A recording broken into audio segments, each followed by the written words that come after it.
आप अपने भाग्य के मालिक, अपनी आत्मा के कप्तान हैं। दोस्तों, कल मैंने ओम शांति ओम मूवी का एक डायलॉग बोला था। किसी भी चीज़ को आप पूरी शिद्दत से चाहते हैं, पूरी कायनात आपको उससे मिलाने में लग जाती है। ये दोस्तों कैसे सत्य हुआ, मैं आपको बताता हूँ। दोस्तों, मैंने जिद करी थी अपने आप को ट्रांसफॉर्म करने की, जीरो से हीरो बनाने की। जो मैं ये चैलेंज कर रहा हूँ, हीलिंग चैलेंज, इसमें मैंने डिसाइड किया था मैं सुबह जल्दी उठूँगा, मॉर्निंग एक्सरसाइज करूँगा, ब्रीथिंग एक्सरसाइज करूँगा और साथ ही एक अच्छी बुक का अध्ययन करूँगा। रैंडमली एक अच्छी बुक उठाई, लेकिन ये बुक अपने आप में पूरी की पूरी यूनिवर्सिटी है दोस्तों। इस बुक का नाम है थिंक एंड ग्रो रिच। कल मैं ऐसे ही यूट्यूब वीडियो देख रहा था और इस बुक के बारे में पढ़ रहा था, तो पता चला दोस्तों, इस किताब में बहुत सारी ऐसी चीज़ें हैं जिसको ट्राई करके कई लोग अपनी लाइफ को चेंज कर चुके हैं। इस किताब के बारे में मैंने पढ़ा और समझ में आया कि ये किताब नहीं है, ये लगभग 25,000 लोगों पर स्टडी करके बनाई गई बुक है। इस बुक ने लगभग 500 से ज़्यादा लोगों को अमीर बनाया है और उनके क्षेत्रों में उनको सफल बनाया है। तो दोस्तों, जब आप जिद करते हैं और आप ठान लेते हैं कि आपको कुछ बेहतर करना है, अपनी ज़िंदगी को चेंज करना है, तो जैसा मैंने कहा था कि पूरी कायनात आपको मदद करने में लग जाती है। तो रैंडम उठाई गई किताब एक यूनिवर्सिटी लिख ली दोस्तों। तो भाग्य हमारा कैसे मदद करता है दोस्तों, जब आप तैयारी करके बैठे होते हैं तो दोस्तों भाग्य भी उन्हीं का ही साथ देता है। चलिए दोस्तों, आज की वीडियो को स्टार्ट करते हैं और आगे की कहानी को जानते हैं कि पहले अध्याय में आगे क्या हुआ।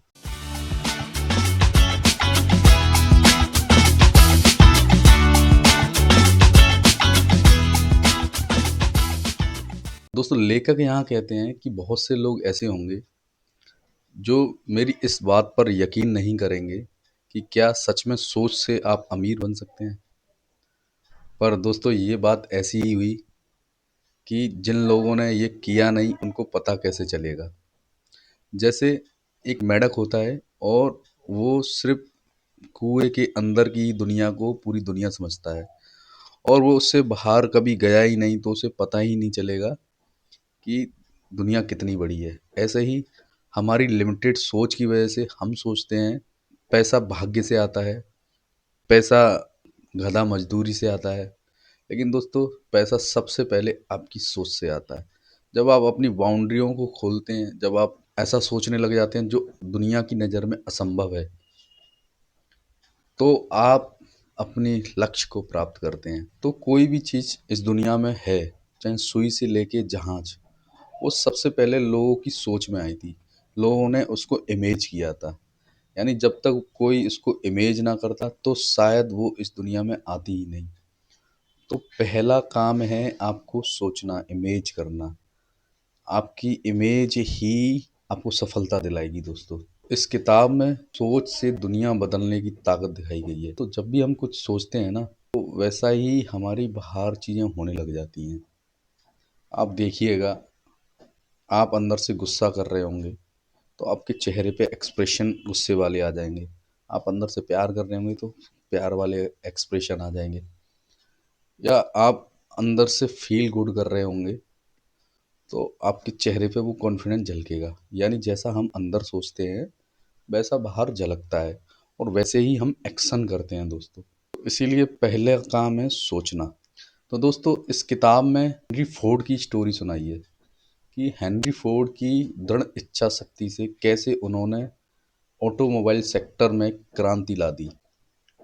दोस्तों, हेनरी फोर्ड का एक सपना था कि एक ही सेगमेंट में, यानी एक ही फर्मे में 8 सिलेंडर वाला इंजन बनाना, जिसको V8 के नाम से जाना जाता है।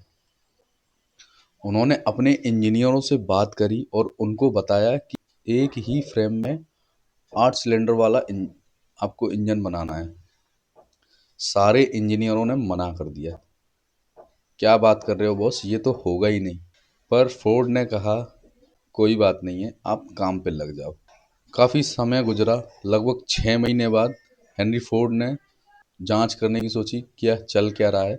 वो लैब में फिर गए, अपनी फैक्ट्री में फिर गए, तो उनके इंजीनियर ने फिर उनसे मना कर दिया, ये असंभव है बॉस, ये हो ही नहीं सकता, और दुनिया में ऐसा कोई व्यक्ति नहीं है, ऐसा कोई इंजीनियर नहीं है जो इसको कर पाए।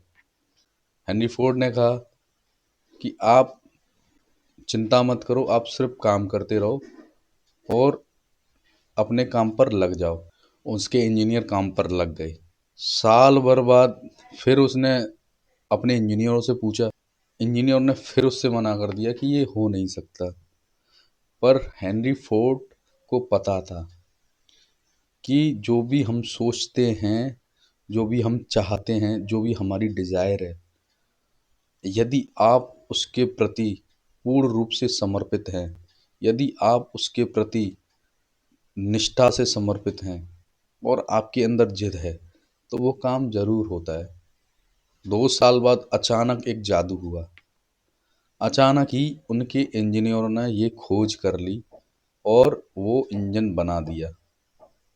दोस्तों, यहाँ सीखने वाली बात यह है कि जैसा हेनरी फोर्ड ने सपना देखा था, जैसी उसकी डिजायर थी, यदि आप भी अपने अंदर ऐसी डिजायर रखते हो, यदि आप भी अपने सपने को पूरा करने के लिए जिद्दी होते हो, तो आप अपने सपने को जरूर पूरा कर पाएंगे।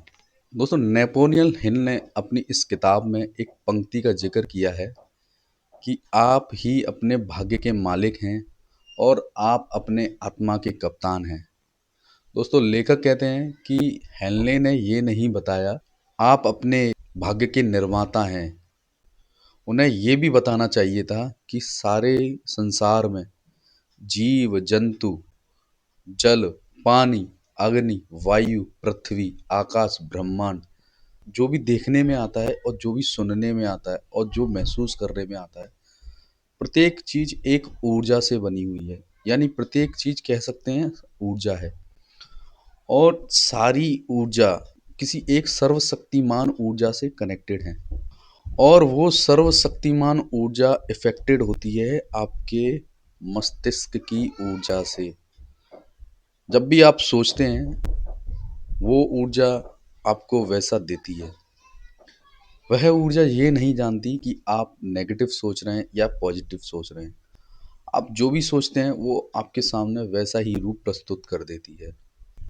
दोस्तों, नेपोलियंस हिल ने लगभग 500 सफल लोगों का इंटरव्यू किया और उन्हें समझ में आया उनकी सफलता का कारण सिर्फ एक ही है, और वो है उनकी सोच। नेपोलियन हिल्स ने अपनी इस पुस्तक में 13 ऐसे सिद्धांतों का जिक्र किया है जो चमत्कारिक रूप से ना ही सिर्फ आपको अमीर बनने में, आपने जो भी सपना देखा है, आप जहां भी पहुंचना चाहते हैं, उस सपने को पूरा करने में आपकी मदद करते हैं। दोस्तों, आज का चैप्टर हुआ कंप्लीट।